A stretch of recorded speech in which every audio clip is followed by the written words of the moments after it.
Hello, a very good evening to everyone. I am Akansha Mathur, your UGC NET Home Science Paper 2 faculty. Welcome you all on Philapom platform. And as you can see on your screen, today's topic is developmental stages of the step family. One of the topic which came in your question paper जो आपका जून 2024 का exam हुआ था, उस paper में आपका ये topic देखा गया था और हम इसी तरीके से धीरे धीरे करके जितने भी न्यू कॉन्सेप्ट हमें एग्जाम में देखने को मिले थे उन सभी को हम लोग डे बाय डे कवर करते चले जाएंगे। एंड आई होप बाकी के स्टूडेंट्स को audio video everything is clear.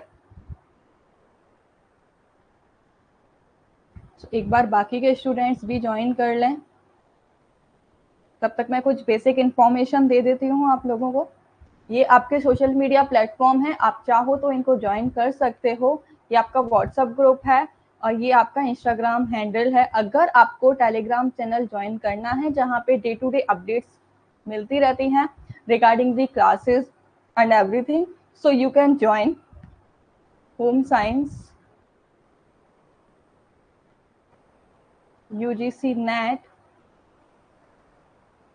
Filler form. तो ये आपका टेलीग्राम हैंडल है, आप इसको जाके ज्वाइन कर सकते हो। जैसे ही आप टेलीग्राम पे जाके सर्च करोगे आपको ये चैनल मिल जाएगा and then you can join it. Okay, so बिना किसी देरी के हम अपना बाकी का जो सेशन है उसको आगे बढ़ाते हैं। देख लेते हैं कि क्या होता है ये स्टेप फैमिली एंड ऑल। बाकी के जिस किसी को भी ज्वाइन होना होगा ज्वाइन हो लेंगे। अभी तो कुछ दिनों तक आपकी जो क्लासेस हैं वो 8 PM पर ही होने वाली हैं, Monday to Wednesday. So timely सब लोग ज्वाइन कर लिया करना। ओके, सो चलिए। तो देखो, सब लोगों को पता है कि स्टेप फैमिली क्या होती है। स्टेप फैमिली एक, हम मान के चलते हैं, एक ऐसी फैमिली होती है जहाँ पे एक या फिर दोनों ही एडल्ट पेरेंट्स जो होते हैं वो चिल्ड्रंस की ब्रिंगिंग करते हैं, यानी कि अपब्रिंगिंग करते हैं, उनका लालन पोषण करते हैं अपने प्रीवियस रिलेशनशिप। यानी कि इसको आप एज अ ब्लेंडेड फैमिली भी कह सकते हो। अब स्टेप फैमिली मीन्स कि जो भी आपका स्पाउस है, एक स्पाउस यानी कि हस्बैंड एंड वाइफ में से अगर कोई एक पर्सन आपके साथ नहीं रह रहा है, ठीक है, उसकी जगह पे आपने फिर से रीमैरिज कर ली है, तो और वो जो न्यू मेंबर आया है वो आपकी फैमिली में क्या कहलाएगा? स्टेप फैमिली मेंबर्स कहलाता है। मतलब जो आपके बायोलॉजिकल फैमिली थी वो ना हो के कोई आउटसाइडर आपकी फैमिली में आ जाता है, उसको हम लोग स्टेप फैमिली या फिर ब्लेंडेड फैमिली के नाम से जानते हैं। अब ये जो स्टेप फैमिली का जो कॉन्सेप्ट था ना, जैसा कि आपने अपने पेपर में देखा था, ये आपके पैट्रिसिया के द्वारा दिया गया था, जिसके द्वारा उन्होंने काफी सारी स्टेप फैमिली करियर की स्टेजेस बताई थी, जिनका पूरा नाम था पेपर नाउ पैट्रिसिया। इनके द्वारा आपके एग्जाम में स्टेजेस पूछी गई थी। इन्होंने ये जो कॉन्सेप्ट दिया था ना, ये काफी फेमस आपकी साइकोलॉजिस्ट थी, जहाँ पे इन्होंने स्टडी की थी फैमिली डायनामिक पे, स्टेप फैमिली के डायनामिक पे स्टडी की थी इन्होंने। और जब स्टडी की तो इन्होंने पाया कि स्टेप फैमिली में स्टेबलाइज कर पाना, एडजस्ट कर पाना इतना इजी नहीं होता है जितना सोचने में लगता है। वहाँ पे काफ़ी सारी प्रॉब्लम फेस करनी पड़ती है, काफ़ी सारे चैलेंजेस फेस करने पड़ते हैं, साथ ही साथ चैलेंजेस के साथ साथ काफ़ी सारे चेंजेस भी फेस करने पड़ते हैं, तब जाके आपकी कोई एक फैमिली में स्टेबलाइज होते हैं।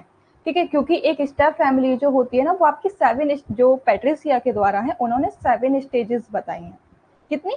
7 stages of individual and family system development. यानी कि कोई भी अगर स्टेप फैमिली मेंबर आपकी फैमिली में आया है, कोई आउटसाइडर अगर आपकी फैमिली में आया है, तो उसको किस किस स्टेजेस से होके गुजरना पड़ता है, क्या क्या चीज़ों को फेस करनी पड़ती हैं। इन स्टेजेस को इन्होंने कैसे डिस्क्राइब किया? As a challenges and as a changes.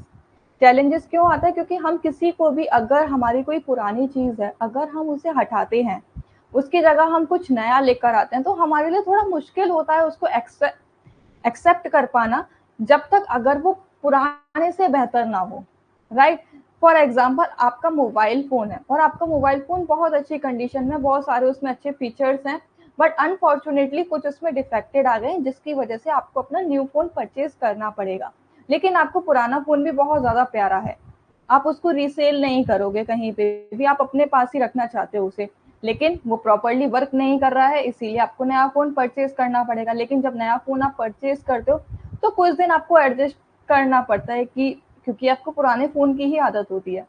कुछ भी नया अपनाने में थोड़ी-सी मेहनत और चैलेंजेस ये सारे फेस करने पड़ते ही हैं। सेम स्टेप फैमिली के साथ में भी वही चीज़ होती है, जहाँ पे फिर से एक नई फैमिली विकसित करने के लिए उसको एक अपनापन-सा देने के लिए समय लगता है और समय के साथ-साथ काफ़ी सारी प्रॉब्लम्स एंड डिफ़िकल्टीज़ भी फेस करनी पड़ जाती हैं। तो उन्हीं सब के बारे में आपके पैट्रिसिया ने डिफरेंट स्टेजेस बताई हैं।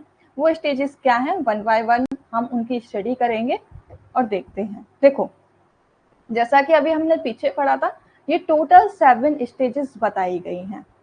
Stages of the step family career bye paper now Patricia, इनके द्वारा टोटल 7 स्टेजेस बताई गई हैं, जिनको इन्होंने 3 स्टेजेस में डिवाइड किया है। मतलब 3 आपकी स्टेजेस हैं और उनकी 7 सब स्टेजेस हैं। हर स्टेजेस में 2 से 3 उनकी सब स्टेजेस देखने को मिल जाएंगी। जैसे कि हम देखते हैं अर्ली स्टेज, अर्ली स्टेज है पहली, एंड देन सेकेंड है आपकी middle stage, and then so on later stage. Hindi में भी लिखा है, देन आई होप किसी को भी प्रॉब्लम नहीं होगी। तो अर्ली स्टेजेस में इन्होंने 3 सब कैटेगरीज और बताई हैं। पहली है आपकी फैंटेसी, जिसको हिंदी में कल्पना कहा जाता है। सेकेंड है इमर्जन, जिसको हिंदी में पूर्व ध्यान मांगक कहा जाता है। एंड देन लास्ट है थर्ड, अर्ली स्टेजेस की जो लास्ट स्टेज है वो है अवेयरनेस, यानी कि जागरूकता। ठीक है, इस तरीके से आप इसमें नंबरिंग कर सकते हो। अब यहाँ पे जो सेकेंड स्टेज है आपकी मिडिल स्टेज, उसकी भी सब कैटेगरी है, तो हम इसके आगे नंबरिंग करेंगे 4। तो सेकेंड स्टेज की फर्स्ट सब स्टेज जो है वो है आपकी मोबिलाइजेशन, यानी कि संगठन। एंड देन फिफ्थ है आपकी एक्शन।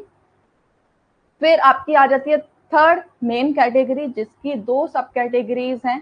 इसको हम नंबरिंग करेंगे 6, यानी कि कॉन्टैक्ट, संपर्क। एंड देन 7 है आपका रिजोल्यूशन। इन्हीं के ही बारे में हम आज स्टडी करने वाले हैं कि किस तरीके से अर्ली स्टेजेस में वो कैसे, क्या प्रॉब्लम उनको फेस करनी पड़ती हैं, कैसे वो स्टेबलाइज करते हैं, एंड देन मिडिल में कैसे पहुंचते हैं, एंड देन लेटर ऑन में कैसे पहुंचते हैं। ठीक है, ये सारा हम इसमें आज देखने वाले हैं। तो जो आपकी अर्ली स्टेज होती है ना, अर्ली स्टेज के दौरान जो होती है वो फैमिली जो होती है, एक तो बायोलॉजिकली डिवाइड होती है और एक आउटसाइडर के रूप में डिवाइड होती है।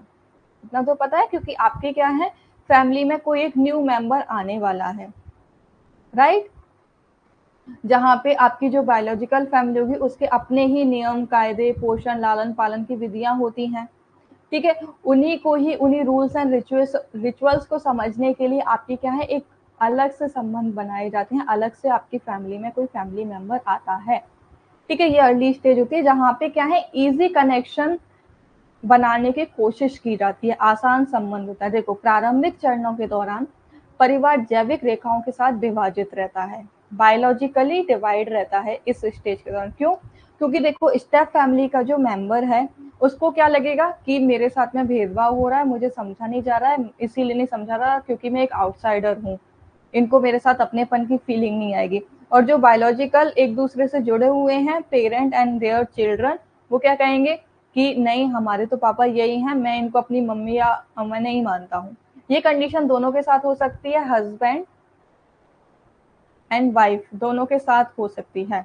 ठीक है, ये आपको सिचुएशन कब देखने को मिल जाती हैं, जब या तो डिवोर्स हो गया है या आपके स्पाउस की डेथ हो गई है, तो उन कंडीशंस में क्या होता है, रीमैरिज की कंडीशन आ जाती है। ठीक है, रीमैरिज कर लेते हैं तो वो हमारी, और फिर वहां से रीमैरिज के बाद में जो एक न्यू मेंबर आता है,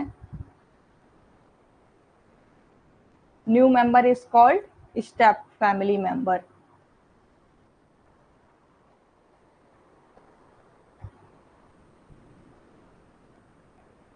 ठीक है, इतना क्लियर है सब लोगों को। अर्ली स्टेज, तो अर्ली स्टेज की जो हमारी फर्स्ट स्टेज थी क्या है, फैंटेसी स्टेज। तो फैंटेसी स्टेज में इस दौरान होता क्या है, अब देखो, एक नाम से ही क्लियर हो रहा है, काल्पनिक अवस्था, जहां पे आप सिर्फ अभी सोच रहे हो, ख्याली पुलाव बना रहे हो, अभी से आपके माइंड में आपने आपस में बात की है अपनी फैमिली में, जहाँ पे सिर्फ थॉट आया है, इमेजिन किया है कि चलो हम अपनी फैमिली को थोड़ा और आगे बढ़ाते हैं, कब तक ऐसे अकेले रहेंगे, वो वाली सिचुएशन आ जाती है। कंटेंट हाइड हो रहा है, दैट्स व्हाई मैं हाइड हो रही हूँ। ओके,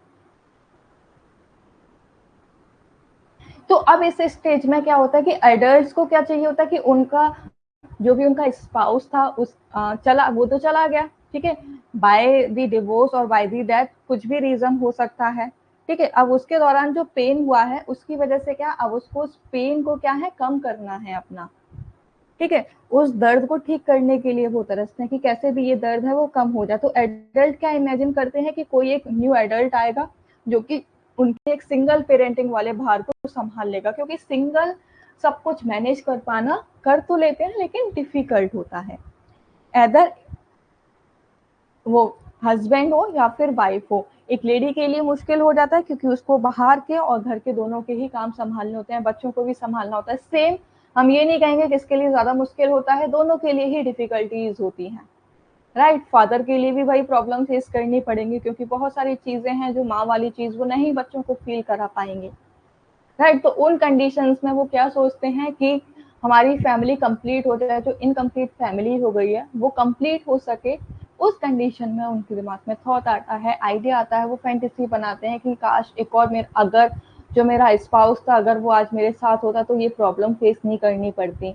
या फिर वो क्या सोचते हैं कि अपनी लाइफ को एक और मौका देते हैं, तो फिर वहां पे क्या है, वो एक किसी न्यू एडल्ट के बारे में सोचने लग जाते हैं कि जिससे कि जो सिंगल पेरेंटिंग है उससे भी जो उनका जो लोड है वो कम हो जाए और बच्चों को भी प्रॉपर नरिशमेंट मिल सके, रेयरिंग एंड केयरिंग की जा सके। तो वहीं एक तरफ तो एडल्ट ये सोच रहे हैं कि उनका जो पेन है वो पेन कम हो जाए और सिंगल पेरेंटिंग का जो उनके ऊपर बोझ है वो बोझ कम हो जाए। दूसरी तरफ बच्चे क्या सोचते हैं, बच्चे ये सोचते हैं कि जो उनके पेरेंट्स हैं, अगर देखो डिवोर्स की वजह से अलग हो गए तो बच्चे क्या सोचते हैं कि आपके जो पेरेंट्स हैं वो फिर से खुश रहने लगे, राइट, फिर से वो एक रिलेशनशिप स्टेबलाइज कर लें। वो इन सब चीज़ों के बारे में सोचने लग जाते हैं कि अपने माता पिता को वापस एक साथ देखना चाहते हैं, उनके मन में ये सारी फीलिंग्स आती हैं, राइट। क्योंकि उन्होंने स्टार्टिंग में तो वो सब लोग साथ रहे थे लेकिन कुछ ऐसे सर्कमस्टांसेस बन गए, कुछ ऐसी प्रॉब्लम क्रिएट हो गई जिसकी वजह से उनको अलग रहना पड़ा, राइट। देखो एक तरफ तो एडल्ट सोच रहे हैं कि वो एक न्यू एडल्ट को ले आए, न्यू फैमिली मेंबर को ले आए, न्यू पार्टनर को ले आए, डिवोर्स वाली कंडीशन में मैं बता रही हूँ।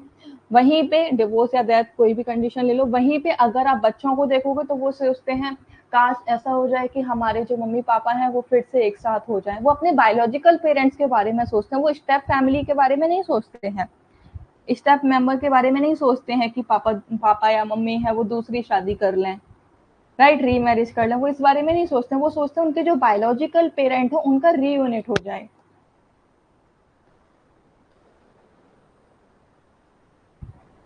Biological parent get together, right, कि मतलब एक साथ ही हो जाए, वो ये चीज सोचने लग जाते हैं। जबकि एडल्ट क्या सोचते हैं इस स्टेज में कि उनको एक न्यू पार्टनर चाहिए ताकि उनकी सिंगल पेरेंटिंग का बोझ है वो हल्का हो जाए, राइट। तो ये आपकी फैंटेसी स्टेज रहती है जहां पे वो सिर्फ सोच ही रहे हैं, कल्पना ही कर रहे हैं। अब इसके बाद में सेकंड स्टेज आपकी आ जाती है इमर्जन स्टेज। इमर्जन स्टेज में क्या होता है, जो आपका स्टेप फैमिली का जो मेंबर होता है उसको रियलिटी में काफी सारे चैलेंजेस फेस करने पड़ते हैं। अभी वहां पे आपने थॉट कर लिया, आइडिया आ गया आपके दिमाग में कि ठीक है हम फिर से रीमैरिज करेंगे, एक न्यू फैमिली मेंबर लेकर आएंगे, एक न्यू एडल्ट को एंट्री देंगे अपनी फैमिली में, हम काफी ज्यादा खुश रहेंगे, एक साथ रहेंगे, जो मेरा बोझ है वो कम हो जाएगा। बट जब रियलिटी आती है तो चीजें कुछ अलग ही होती हैं, क्योंकि जैसे कि हम अपने ख्वाली पुलाव बनाते रहते हैं, ओवर थिंक करते रहते हैं, बट एक्चुअल में जब हमारे सामने प्रॉब्लम आती है तो हम एक अलग तरीके से ही रिएक्ट करते हैं, क्योंकि जो हमने मन में सोचा होता है वो मन का तो कभी होता नहीं है, उसके अबव ही होता है, कुछ अलग ही होता है। सेम वही चीज आपकी इमर्जन स्टेज में देखने को मिल जाती है। इस स्टेज में क्या होता है कि जो सौतेले परिवार के जो सदस्य होते हैं उनको नई संरचना की जो वास्तविकता का सामना करना पड़ता है। मतलब स्टेप फैमिली के जो भी मेंबर हैं, न्यू स्ट्रक्चर, उनको अब नई जगह पे जाके बसना है तो वहां पे उनको रियलिटी जो होती है उसको एज अ कॉन्फ्लिक्ट वो फेस करते हैं, चैलेंजेस के रूप में फेस करते हैं, उनके सामने काफी सारी प्रॉब्लम आती हैं और उन प्रॉब्लम की वजह से क्या है, उनके मन में क्या है, अनएक्सपेक्टेडली जेलिसी की फीलिंग आ जाती है, रेस्ट रेस्टमेंट की फीलिंग आ जाती है, मतलब असंतोष रहता है, कंफ्यूजन होता है, स्ट्रेस आ जाता है, ये कुछ नेगेटिव थॉट्स हैं, ये सारी चीजें जन्म लेने लग जाती हैं। उनको अनईजी फीलिंग आती है, किसी भी मतलब उनको ऐसा लगता है कि वो सौतेले माता पिता हैं, तो वो उनको अच्छा फील नहीं होता है, उनको ऐसा लगता है कि जैसे कि वो कुछ गलत कर रहे हैं या उनसे कुछ गलत हो गया या उनके साथ कुछ गलत हो रहा है, उनको ऐसी फीलिंग आने लग जाती है, क्योंकि उन्होंने तो फैंटेसी स्टेज में सोचा था कि हम एक साथ रहेंगे, खूब खुश रहेंगे, एक हैप्पी फैमिली होगी, फिर से हम अपना लाइफ है उसको हैप्पीली एंजॉय कर सकते हैं। बट जैसे ही रियलिटी पे आए तो किसी भी चीज के साथ में एडजस्ट कर पाना मुश्किल होता है। फॉर एग्जाम्पल, आपके फादर हैं एंड आप हो, ठीक है, अब आपके फादर ने एक फिर से नई शादी कर ली है, रीमैरिज कर ली है किसी न्यू मेंबर के साथ में। अब वो आपकी फैमिली में आता है, लेकिन आप अपनी जो बायोलॉजिकल मदर है उसको अभी आप भूल नहीं पाए हो, तो क्या आप उनको अपना पाओगे? अगर वो आपके पास आएंगे तो आप उनसे क्या कह दोगे, अरे नहीं, तुम मेरी माँ की जगह नहीं ले सकती, उनके जैसा कोई नहीं था, मेरी माँ की जैसे बनने की कोशिश भी मत करना, राइट? तो ये सारे थॉट्स आने लग जाते हैं, ये सारी चीजें फेस करनी पड़ती हैं, थॉट्स नहीं फेस करनी पड़ती हैं, रियलिटी है। क्योंकि फैंटेसी स्टेज में तो ये सोचा था कि सब कुछ इजीली हो जाएगा, बट इमर्जन स्टेज में आके पता चलता है, रियलिटी से जब सामना होता है तो पता चलता है कि चीजें इतनी आसान नहीं है जितनी हमें सोचने पे लगती है।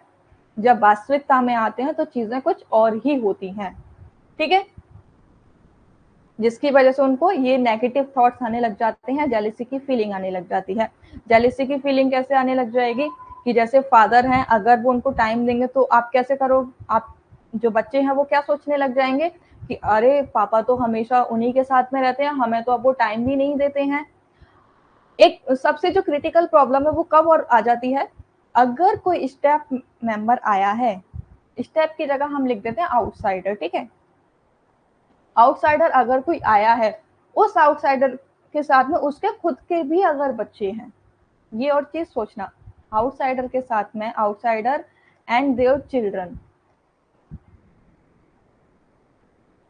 उस आउटसाइडर के साथ में उसके और बच्चे होंगे तो और ज्यादा कॉन्फ्लिक्ट होना शुरू हो जाते हैं और ज्यादा डिफिकल्टीज आती हैं। क्यों? क्योंकि यहाँ पे जो एक तो बायोलॉजिकल पेरेंट के जो बच्चे हैं वो, और जो एक आउटसाइडर के जो बच्चे हैं, उन दोनों में आपस में कॉन्फ्लिक्ट होते हैं, अरे नहीं ये मेरे लिए है, ये तुम्हारे लिए है, तो वहाँ पे जेलेसी वाली फीलिंग्स आना जेन्युइन हो जाता है कि जो हमारे पेरेंट हैं वो हमें भूल के जो एक नए लोग आ गए हैं उनके साथ टाइम स्पेंड कर रहे हैं, हमें तो भूल ही गए हैं, हमारे साथ अब टाइम ही स्पेंड नहीं करते हैं, ये सारी फीलिंग्स आना शुरू हो जाती हैं। ठीक है, अब इसके बाद में थर्ड स्टेज आ जाती है अवेयरनेस स्टेज।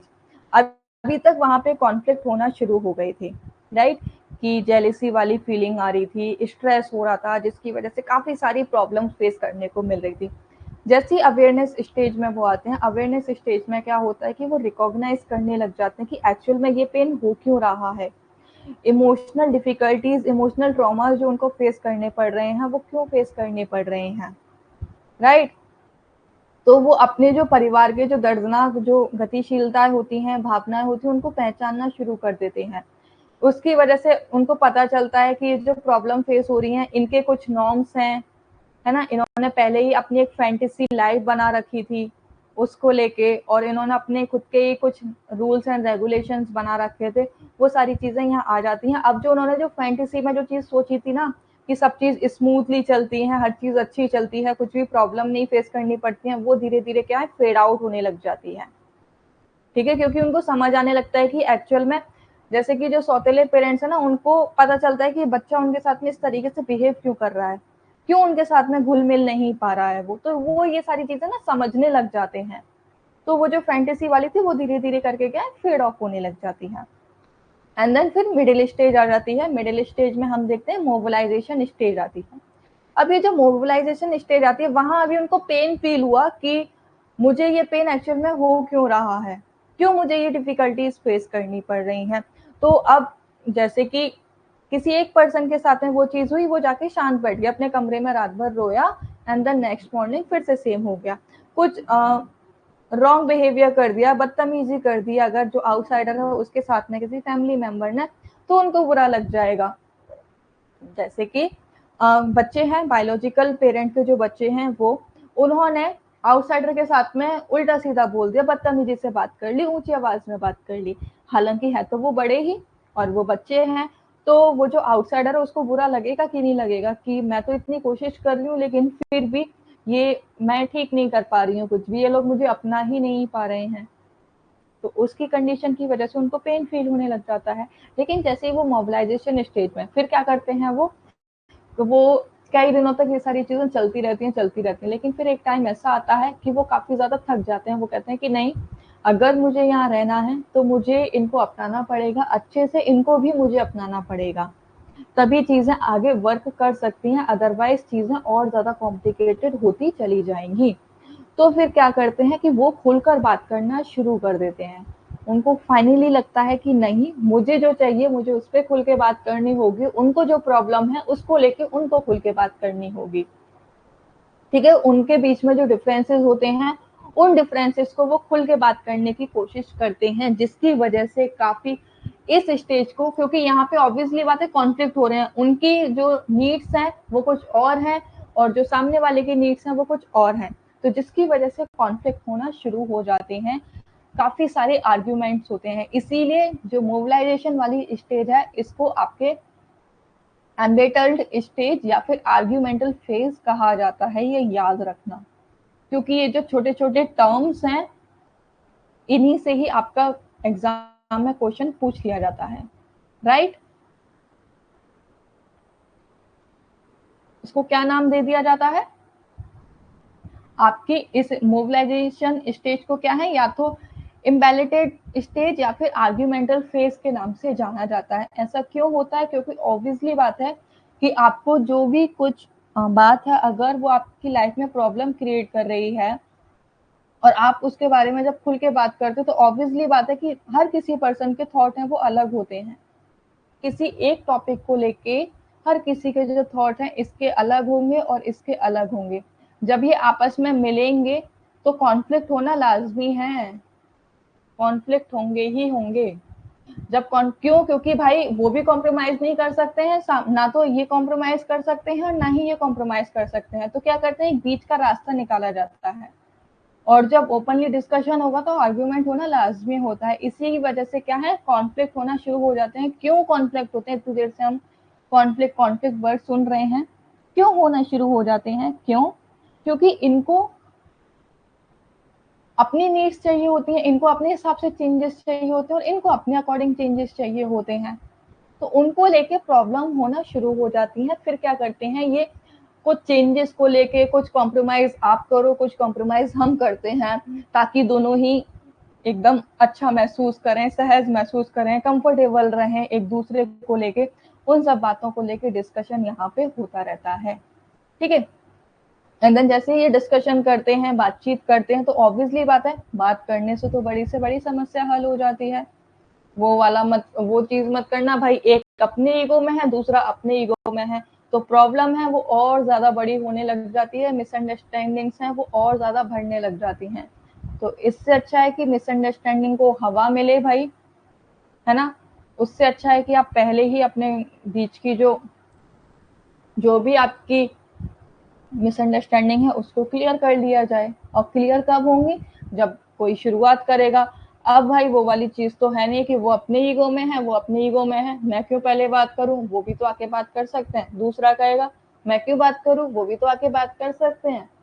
तो इन सब कंडीशन में क्या होता है, सिर्फ कुछ नहीं, मेंटल पीस जाती है, टाइम वेस्ट होता है, और जबकि प्रॉब्लम दोनों की ही हो रही होती है। बात करोगे तो कुछ ना कुछ समाधान तो निकलेगा ही निकलेगा ना। ऐसा तो नहीं है कि कुछ भी समाधान ना निकले, क्योंकि बात करने से हर प्रॉब्लम सॉल्व हो जाती है। तो वही चीज यहाँ होती है कि ये अपनी नीड्स को लेके, अपने कंफर्टेबल को लेके कॉम्प्रोमाइज करते हैं, कुछ चेंजेस वगैरह करते हैं, तो उन सब बातों को लेके यहाँ पे कॉन्फ्लिक्ट है वो बढ़ जाते हैं, आर्ग्यूमेंट जो है वो होते रहते हैं। अब ऑब्वियसली बात है कि जब बात हो रही है तो कुछ ना कुछ सॉल्यूशन तो निकलेगा ही निकलेगा ना। ऐसा तो नहीं है कि बिना सॉल्यूशन के बैठे रहेंगे, राइट। तो अब फिर यहाँ पे क्या हो जाता है, यहाँ हम देखते हैं फिफ्थ स्टेज जो हमारी कहलाती है एक्शन स्टेज। अभी तक हम सिर्फ बात कर रहे थे कि नहीं तुम ऐसे करो, तुम ये करो, तुम वो करो, एंड ऑल, ये सारी बातें हो रही थी। फिर लास्ट में क्या होता है कि अरे देखो, लड़ने से कुछ भी नहीं होगा, हमें मिलके तुम्हें भी यहाँ रहना है, हमें भी यहाँ रहना है, और दोनों को ही, यानी कि जो पूरी फैमिली हो उसको एक साथ रहना है।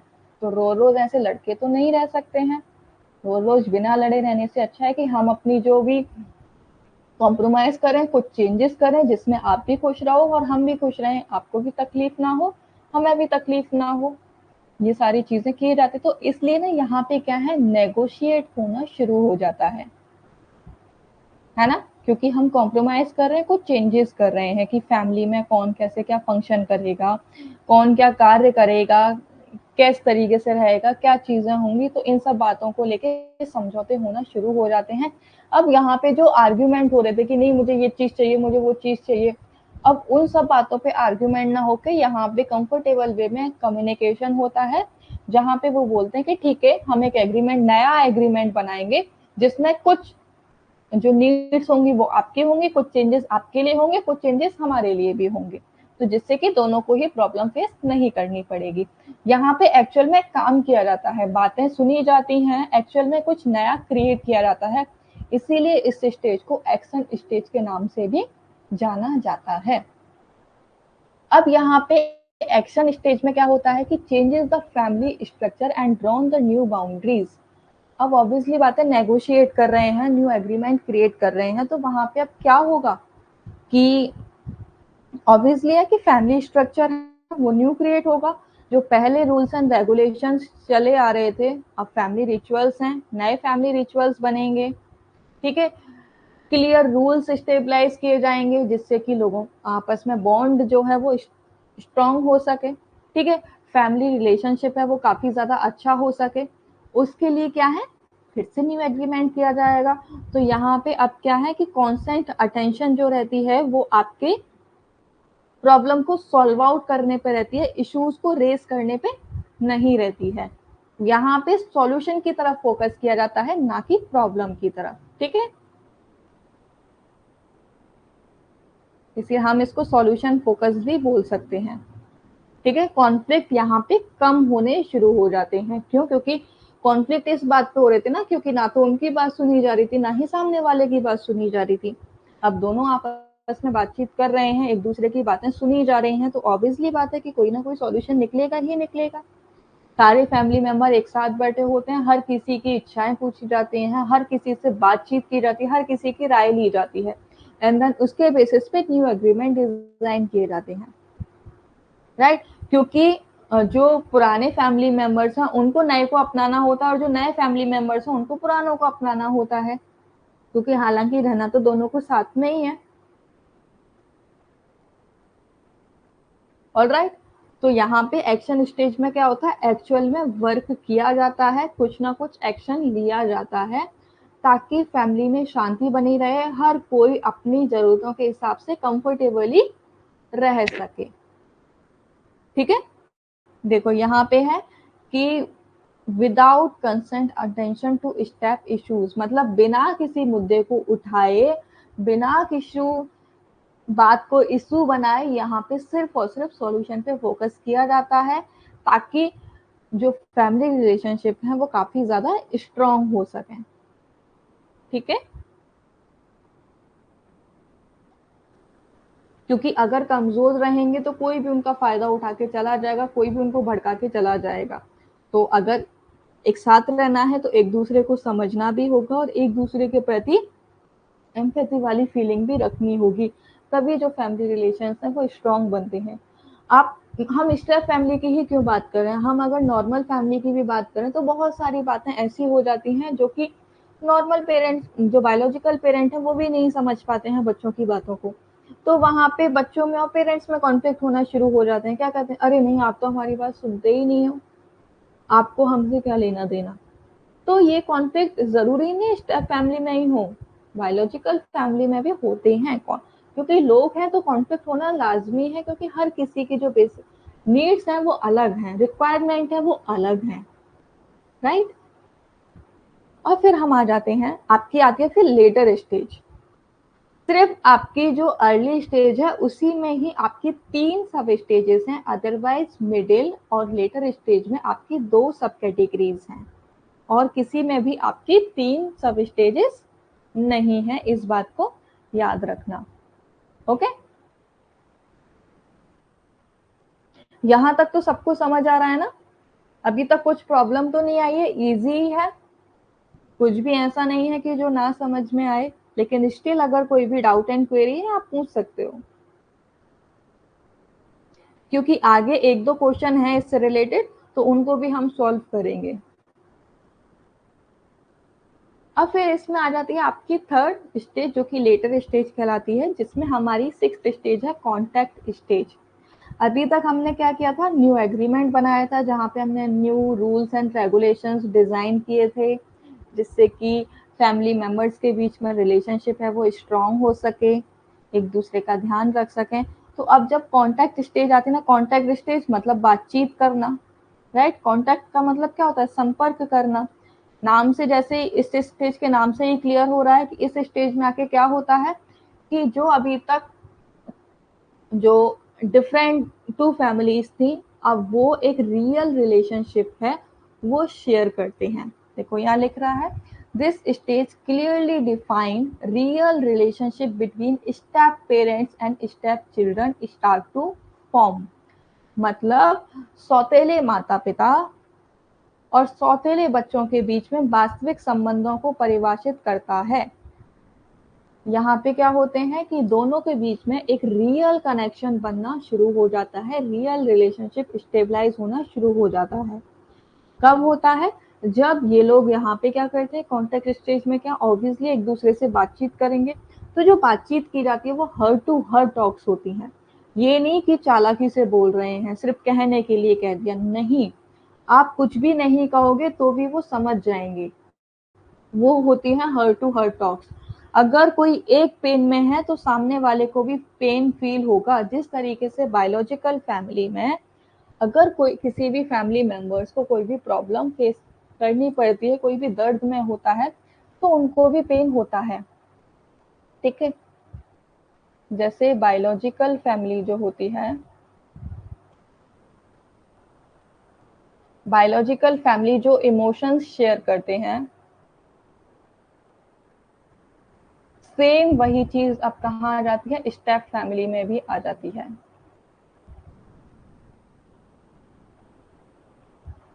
ठीक है, स्टेप फैमिली में भी आ जाती है। यहाँ पे भी क्या होता है, हर्ट टू हर्ट कनेक्शन होता है।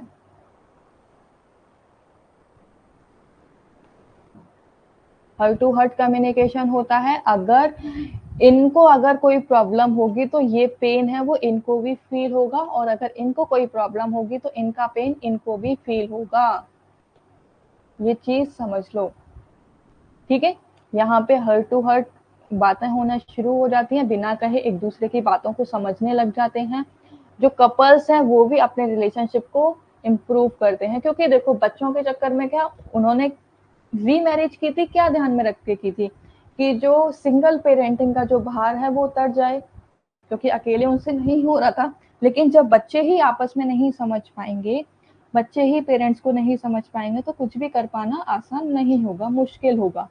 तो यहाँ पे अभी तक तो फोकस सिर्फ बच्चों पे किया जा रहा था। जो कपल्स हैं एक्चुअल में जिन्होंने रीमैरिज की थी, उन दोनों को तो आपस में टाइम ही नहीं मिला, तो बच्चों के साथ में भी रिलेशनशिप अच्छे होने लग जाते हैं। साथ ही साथ कपल्स के दोनों के बीच में भी, जो हस्बैंड एंड वाइफ हैं,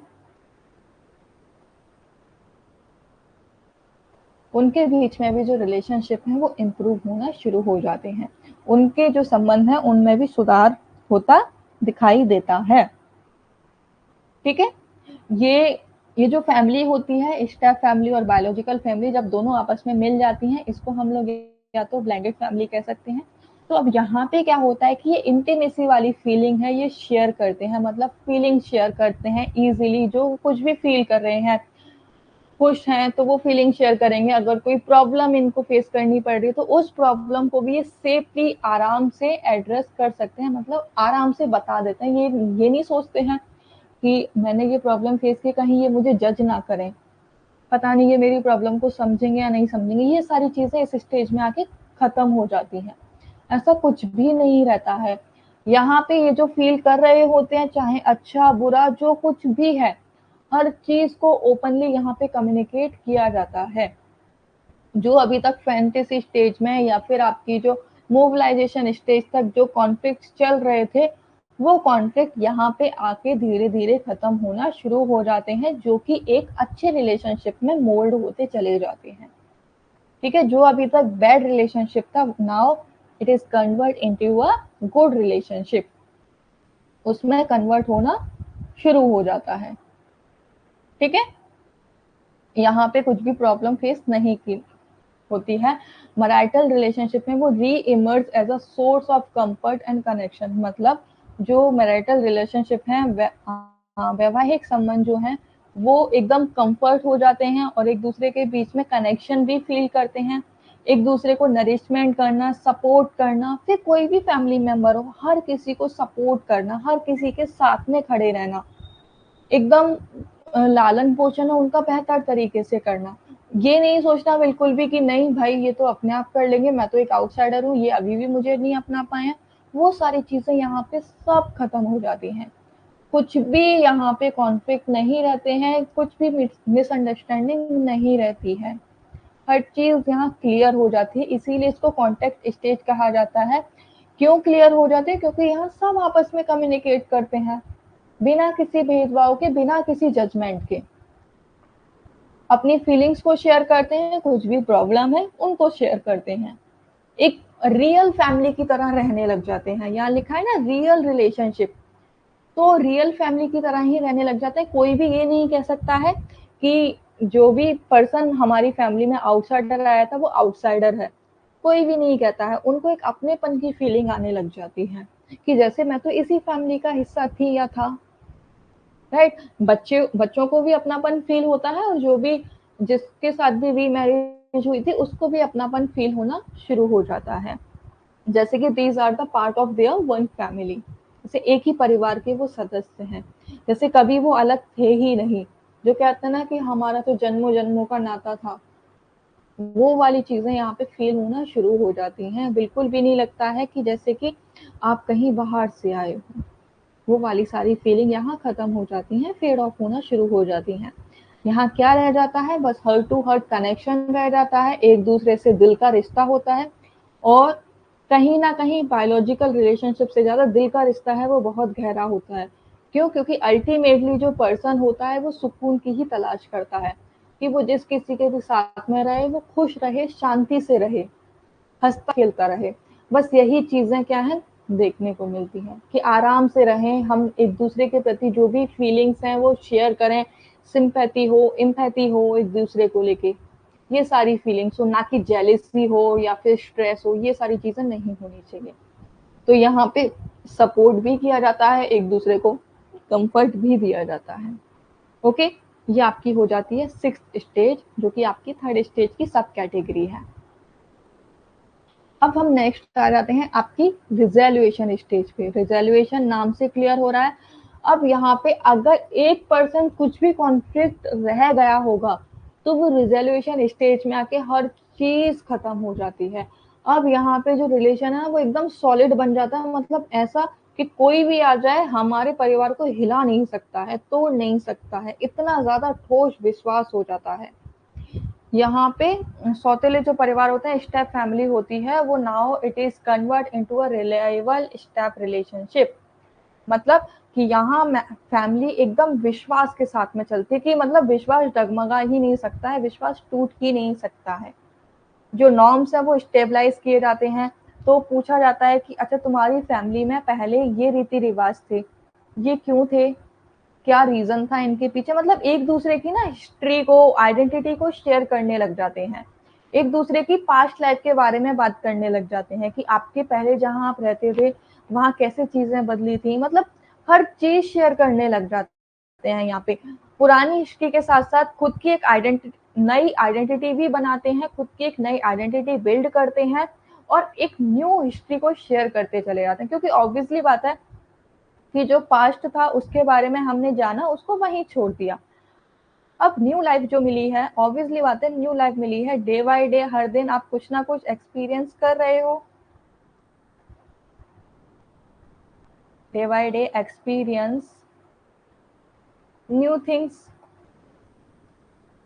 तो अब ये भी तो एक हिस्ट्री क्रिएट हो रही है कि नहीं हो रही है। तो अब यहाँ पे क्या होता है कि अब आप एक न्यू हिस्ट्री क्रिएट करने में लग जाते हो, एक दूसरे की सेम हिस्ट्री को शेयर करते हो, क्योंकि पुरानी तो जो आपका पास्ट था वो आपका था, जो आउटसाइडर का तो वो आउटसाइडर का। अब क्या है, अब आप लोगों का पास्ट बनेगा जो भी होगा। क्यों? क्योंकि यहाँ पे ये एक फैमिली है जिसमें आपके कुछ बायोलॉजिकल भी हैं, स्टेप फैमिली भी हैं। अब ये दोनों क्या है, साथ में रहने लग गए हैं सारे, एकदम लो इस तरीके से हो गए हैं। तो क्या कोई बता सकता है कि इसमें आउटसाइडर कौन था और बायोलॉजिकल फैमिली से कौन रिलेट कर रहा था? नहीं बता सकते है ना। तो यहाँ पे ये फैमिलिटी शेयर करने लग जाते हैं, मतलब एक दूसरे के जो इतिहास होता है उसको साझा करते हैं, परिचित होते हैं एक दूसरे से, हर चीज एक दूसरे के बारे में शेयर करना शुरू कर जाते हैं। जो कॉन्फ्लिक्ट्स होते हैं अब उनको लाइफ का as a normal part consider किया जाता है। जैसे कि हर घर में छोटे मोटे झगड़े होते हैं, अब यहाँ पे चीजों को उसी तरीके से लिया जाता है। ये नहीं कि अरे तुमने इस तरीके से कैसे कह दिया, तुम्हारी हिम्मत कैसे हुई, तुम होते कौन हो मुझे ऐसा कहने वाले, वो सारी चीजें यहाँ नहीं होती हैं। अगर छोटी मोटी लड़ाई झगड़े हो भी रहे हैं तो वो as a normal part of life यहाँ पे कंसिडर किया जाता है। ओके, अगर कुछ प्रॉब्लम भी हो रही है तो उसको बहुत ही इजी तरीके से हैंडल किया जाता है। यहाँ पे अब प्रॉब्लम नहीं होती है, जितनी भी प्रॉब्लम्स हैं वो सारी की सारी प्रॉब्लम्स खत्म हो जाती हैं। ओके, तो यहाँ पे हमने 7 स्टेजेस देखी। 7 स्टेज में आपकी 3 स्टेजेस थी जिनकी सब कैटेगरीज थी। ठीक है, सबसे पहले आती है आपकी अर्ली स्टेजेस, जिसमें आपकी 3 स्टेजेस थी। कौन कौन सी थी? Fantasy, and then second emergence, and then third थी आपकी अवेयरनेस, एंड देन फिर आपकी आती है मिडिल स्टेज। मिडिल में आता है आपका mobilisation, and fifth one I forgot, action stage, and then फिर आपकी आती है लास्ट में लेटर स्टेज। लेटर स्टेज में आपका क्या आ जाता है? Contact stage, and then last आपकी रिजोल्यूशन स्टेज। ठीक है, चलो पढ़ाते पढ़ाते ही सारी स्टेज आपकी ये क्लियर हो गई। I hope now you don't have any kind of doubt, but still you can ask. अगर कुछ भी डाउट है तो वो आप पूछ लो। कल वाली क्लास में हम अपना न्यू जो भी टॉपिक है उसको देखेंगे, जो कि आपके अगेन जो जिस जून वाले एग्जाम में आया था टॉपिक, उसी से ही रिलेटेड होने वाला है। ओके, अब जब ये कर लिया है तो चलो एक दो क्वेश्चन भी हम लोग सॉल्व कर लेते हैं, जिससे कि हमारा ये कॉन्सेप्ट पूरा क्लियर हो जाए। Which of the following is not one of the stages in the 7 stage model of family development? यानी कि जो 7 स्टेज जो मॉडल है उनमें से ये जो 4 ऑप्शन है उनमें से ऐसी कौन सी स्टेज है जो कि 7 स्टेज मॉडल का पार्ट नहीं है, वो आपको बताना है। क्लियरली यहाँ विजिबल हो रहा है? इजीली आप बता सकते हो। देखो, फैंटेसी स्टेज है, ये आपकी अर्ली स्टेज वाले पार्ट में आ जाती है, जो कि सबसे पहली स्टेज होती है। एक्शन स्टेज है, ये आपके मिडिल वाले पार्ट में आ जाती है, मिडिल स्टेज के पार्ट में आ जाती है। एंड देन आपकी कॉन्टेक्ट स्टेज है, ये आपके लेटर स्टेज वाले पार्ट में आ जाती है। बची कौन सी? फियर, और यही आपका करेक्ट आंसर हो जाएगा। ओके, नेक्स्ट आता है आपका question, What is the usual order of stages in becoming a step family? अब यहाँ पे सीक्वेंस में लगाना है। जो आपके 7 स्टेजेस है ना, उन 7 स्टेजेस को आपको सीक्वेंस में बताना है। A option, B option, C and D. A option में दिया है स्ट्रेंथिंग पेयर टाइज, नहीं, रियलिटी, फैंटेसी, रिजोल्यूशन, चेंजेस। देखो यहाँ पे इन्होंने डायरेक्ट वो नहीं दिए हैं, डायरेक्ट स्टेजेस के नाम नहीं दिए हैं। स्टेजेस कौन सी स्टेज किस चीज को डिनोट करती है, किस चीज के बारे में बताती है, वो इन्होंने कीवर्ड लिया है अंदर का, देख रहे हो। बी ऑप्शन है रिजोल्यूशन, ये तो आएगा ही नहीं, क्योंकि हमें पता है सबसे पहली स्टेज हमारी फैंटेसी आती है, और फैंटेसी हमें इसी ऑप्शन में दिख रहा है और कहीं नहीं दिख रही है। फैंटेसी आती है, फैंटेसी के बाद में रियलिटी आती है आपकी, एंड देन बीइंग असर्टिव, यानी कि आप अवेयरनेस होती है, एंड देन स्ट्रेंथनिंग करते हो, strengthening pair ties, and requiring changes. अगर कुछ भी चेंजेस की जरूरत होती है तो फिर आप चेंजेस करते हो, राइट। जहां पे आप क्या है, न्यू एग्रीमेंट बनाते हो, new agreement, new rules and regulations build किए जाते हैं। नॉर्म्स बनाए जाते हैं, वो वाली सारी चीज़ें आपकी रिक्वायरिंग चेंजेस की कैटेगरी में आ जाता है। यानी कि जो ज़रूरी परिवर्तन है उन परिवर्तनों को किया जाता है ताकि सभी लोग आपस में खुश रह सकें, कंफर्टेबली रह सकें। ठीक है, तो ये थी आपकी पैट्रिसिया के द्वारा 7 stages of the step family कि किस तरीके से वो रिलेशनशिप है उसको स्टेबलाइज करते हैं, किस तरीके से वो फैमिली में एडजस्ट होते हैं और क्या क्या उनको प्रॉब्लम फेस करनी पड़ती हैं, उसके बारे में आज हमने पढ़ा था। कल आपकी जो क्लास है सेम टाइमिंग पे होने वाली है 8 PM, जहाँ पे हम अपना एक न्यू टॉपिक कवर करने वाले हैं। तो कल सभी लोग टाइमली ज्वाइन कर लेना। ये जो आज की क्लास का PDF है ये आपको क्रैश कोर्स वाले फोल्डर में मिल जाएगा, वहां से देख लेना, वहीं पे आपको रिकॉर्डेड क्लास भी मिल जाएगी। Okay, have a good day everyone, bye bye, take care yourself.